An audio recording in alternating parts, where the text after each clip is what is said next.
The British Empire, the largest empire in history spanning a quarter of the globe, was built on the backs of suffering, exploitation, and in many cases, outright genocide. But you've heard the usual suspects: the Bengal Famine, the Amritsar massacre, and the brutal suppression of the Mau Mau uprising. Today we're diving into 5 horrifying atrocities you probably haven't heard about. South Africa, 1899. The Second Boer War rages. But this is not just a war between soldiers. It is a war waged against an entire people. The British devised a new strategy, the concentration camp. Tens of thousands of Boer civilians, men, women, children, rounded up and herded into these camps. Imagine the desolate landscape, row upon row of flimsy tents, offering little respite from the scorching African sun or the bitter cold of night. Disease stalked these overcrowded camps: typhoid, measles, dysentery.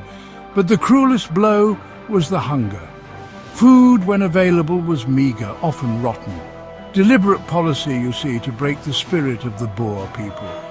Mothers forced to watch their children waste away, their tiny bodies ravaged by starvation. Over 26,000 souls, mostly women and children, perished in these camps. The world would one day recoil in horror at the Nazi concentration camps. But the blueprint was drawn up decades earlier on the dusty plains of South Africa. These camps, a stain on the conscience of the empire, a testament to the inhumanity inflicted in the name of conquest and domination. And yet, the world moved on, the horrors conveniently forgotten.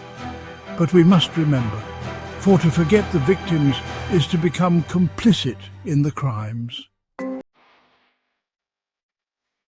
The Malay Peninsula, 1948. A lush, tropical paradise, or so it seemed, but beneath the veneer of colonial tranquility, a different story unfolded. A story of insurgency, counter-insurgency, and unspeakable brutality. The British called it the Malayan Emergency, a rather sterile term that belies the violence it sought to contain. A communist uprising, they called it, a threat to the empire's grip on this resource-rich land. But what followed was a campaign of repression that left an indelible scar on Malaya's soul. Villages suspected of harbouring insurgents were subjected to collective punishment. Homes were razed, crops destroyed, livelihoods shattered. The air, once filled with the sounds of nature, now echoed with the roar of bombers. And then there were the new villages, a euphemism that chills the very marrow. Hundreds of thousands of villagers forcibly relocated, their lives upended, herded into these settlements ringed by barbed wire, patrolled by armed guards. Captured insurgents faced a grim fate: torture, a chillingly commonplace tool of interrogation; public executions, a gruesome spectacle meant to break the back of the resistance. The scars of the Malayan emergency run deep, a testament to the human cost of an empire desperate to cling to its fading glory. Chapter 3, India, 1947. The jewel in the crown of the British Empire poised on the brink of independence. But freedom, it seemed, would come at a terrible price. The British decided to carve up the Indian subcontinent, creating 2 new nations, India and Pakistan. A hasty, ill-conceived plan drawn up with little regard for the complex tapestry of religions and ethnicities that made up the fabric of India. And so, as the British prepared to depart, the seeds of chaos were sown.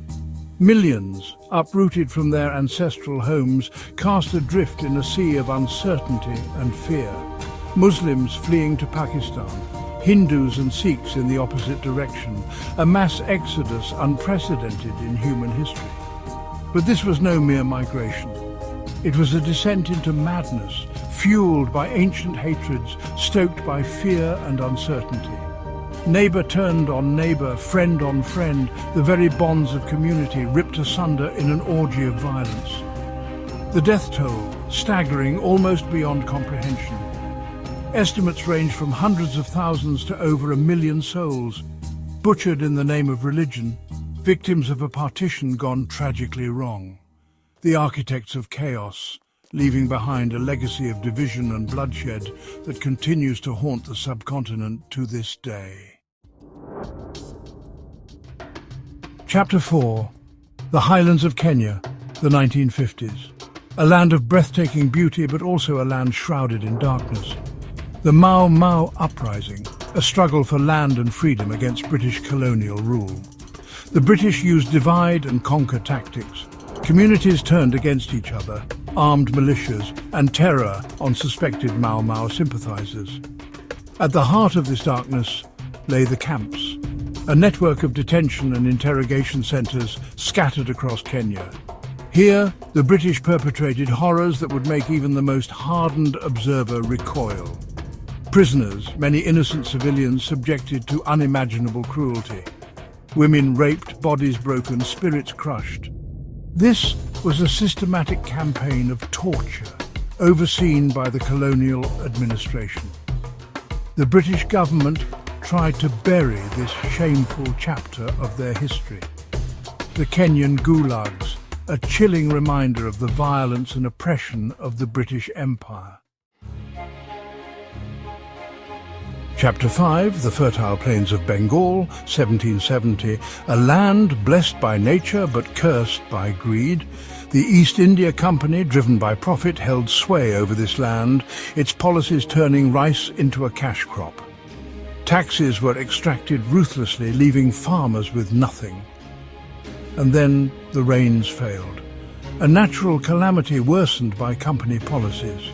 As famine gripped Bengal, the company continued to export grain, prioritizing profit over lives. The scenes were apocalyptic. Skeletal figures wandered the countryside. An estimated 10 million perished, a third of the population. This wasn't just a famine, it was a crime driven by avarice. A callous disregard for human life, a crime for which the British must be held accountable. And there you have it. 5 of the British Empire's forgotten horrors. History, as they say, is written by the victors. But the victims, they remember. So if you learned something today, share this video, because some stories should never stay buried.